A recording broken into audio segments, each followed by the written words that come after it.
ஈரோட்டில் உள்ள பிரபல தனியார் பள்ளிக்கு வெடிகுண்டு மிரட்டல் விடுக்கப்பட்டதால் பரபரப்பு ஏற்பட்டுள்ளது. இது தொடர்பான தகவல்களை செய்தியாளர் குணசேகரனிடம் கேட்கலாம். குணசேகரன், எப்போது இந்த வெடிகுண்டு மிரட்டல் விடுக்கப்பட்டது? விவரங்கள் என்ன? நிச்சயமாக ஈரோடு திண்டலில் பிவிபி மற்றும் இதே நிறுவனத்திற்கு சொந்தமாக தெற்கு பள்ளத்தில் தி பிவிபி என்ற 2 பள்ளிகள் இயங்கி வருகின்றன.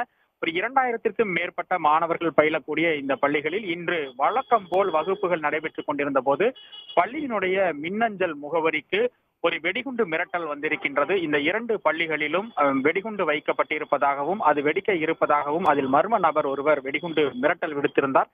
இதனால் அதிர்ச்சி அடைந்த பள்ளி நிர்வாகம் உடனடியாக இது குறித்து போலீசாருக்கு தகவல் தெரிவித்தனர். மேலும் பள்ளியினுடைய வகுப்புகளில் இருந்த மாணவர்கள் மற்றும் ஆசிரியர்கள் உடனடியாக இந்த வகுப்புகளில் இருந்து வெளியேற்றப்பட்டு பள்ளியினுடைய மைதானத்தில் அங்கு அனுப்பி வைக்கப்பட்டனர். மேலும் இது குறித்து பெற்றோர்களுக்கும் தகவல் தெரிவிக்கப்பட்டது.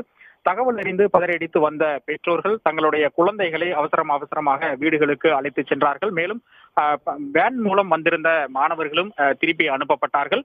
சம்பவ இடத்திற்கு வந்த தாலுகா போலீசார் இந்த மர்ம நபர் விடுத்த வெடிகுண்டு மிரட்டல் குறித்து விசாரணை நடத்தினார்கள். மேலும் மோப்ப நாய் மற்றும் வெடிகுண்டு நிபுணர்களும் வரவழைக்கப்பட்டு பள்ளியினுடைய மைதானம் மற்றும் அங்கு இருக்கக்கூடிய வளாகம், அறைகள் என அனைத்து பகுதிகளிலும் தொடர்ந்து இந்த சோதனை என்பது தொடர்ச்சியாக நடைபெற்று வருகின்றது. இந்த பள்ளிக்கு வெடிகுண்டு மிரட்டல் விடுக்கப்பட்டிருக்கக்கூடிய இந்த சம்பவம் ஒரு பெரும் பரபரப்பை ஏற்படுத்தி இருக்கக்கூடிய சூழ்நிலையில் அந்த மர்ம நபர் குறித்தும் போலீசார் மின்னஞ்சல் முகவரியை வைத்து விசாரணை நடத்தி வருகின்றனர். உடனுக்குடன் செய்திகளை தெரிந்து கொள்ள சன் நியூஸ் பெல் ஐகானை கிளிக் பண்ணுங்க.